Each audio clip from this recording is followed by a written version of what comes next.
The galaxy had learned to fear the Krell long before humanity ever reached the stars. 8 feet of corded muscle, razor-sharp claws, and jaws that could crush durasteel made them apex predators on every world they conquered. Their empire stretched across 17 systems, built on the bones of species who had underestimated their ferocity.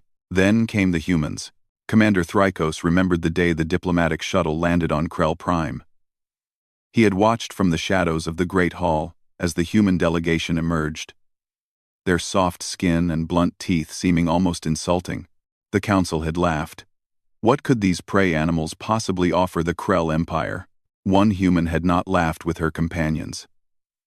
Arin Vale stood apart, her eyes scanning the hall with the careful attention of someone who understood predators. She was a xenobiologist, assigned to facilitate the cultural exchange program. Thrykos had dismissed her like all the others.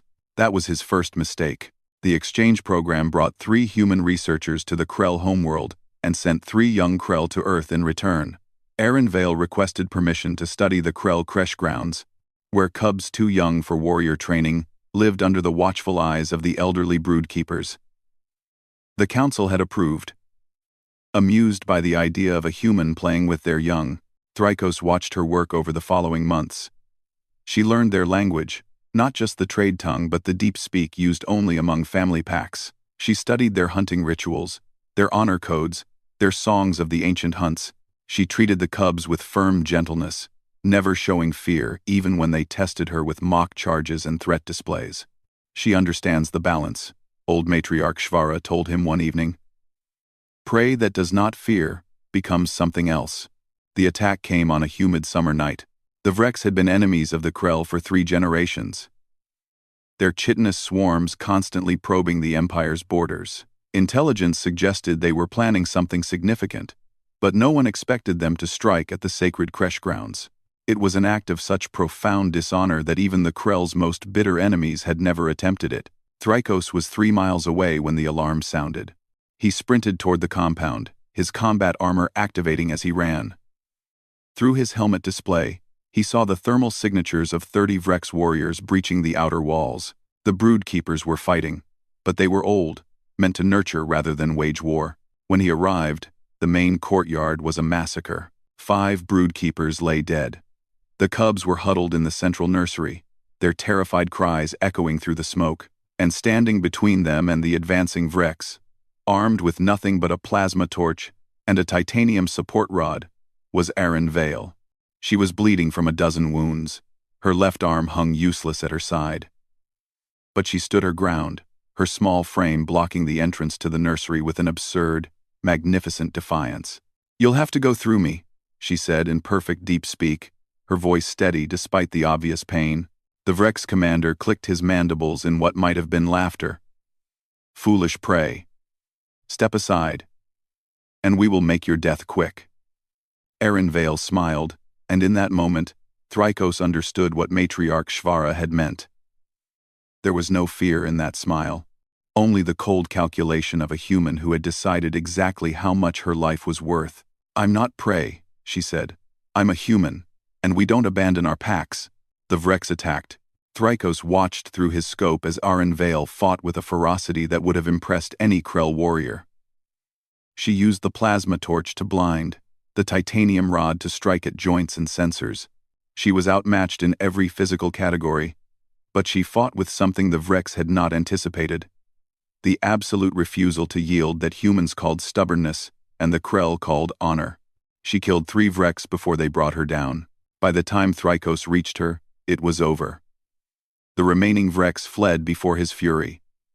The cubs were safe, traumatized but alive, and Arin Vale lay in a spreading pool of red, her hand still clutching the titanium rod. Thrykos knelt beside her, removing his helmet so she could see his face.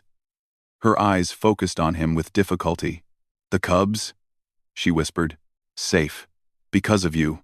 She smiled again. That same fearless expression. "Good. That's good." "Why?" Thrykos asked, his voice breaking with a grief he did not fully understand. "They are not your species, not your pack." Arin Vale's eyes began to close. "That's the thing about humans, Commander. We're really bad at remembering who we're supposed to leave behind. She died there in his arms, in the courtyard of alien creche grounds, light years from her homeworld. The funeral was held according to both human and Krell traditions. They burned her body on a pyre of sacred ironwood and scattered her ashes in the Valley of Warriors, where only the most honored Krell were laid to rest. Every survivor of that night attended, cubs and warriors alike. Commander Thrykos worked in his forge for 3 days without rest. When he emerged, he carried a blade of folded durasteel, its edge sharp enough to split atoms. On the flat of the blade, he had engraved a single name in both human script and Krell runes, Aaron Vale. He presented it to the council with a simple declaration. The tradition spread like wildfire through the Krell Empire. Every warrior commissioned their own blade, each one bearing Aaron Vale's name. Mothers told their cubs the story of the human who stood when she could have fled. Warriors sang songs of her last stand in the old hunting tongue. When human diplomats arrived to collect Aaron's effects, they found themselves greeted not as soft prey but as representatives of a warrior species. The Krell had learned a new truth: that strength was not measured only in claws and teeth, but in the courage to stand for those who could not stand for themselves. The alliance between humanity and the Krell Empire began that day, forged in the memory of one woman who refused to abandon her pack. And even now, a century later, every Krell warrior carries a blade engraved with her name, a reminder that sometimes the fiercest predators are the ones who choose to be, rather than the ones born that way.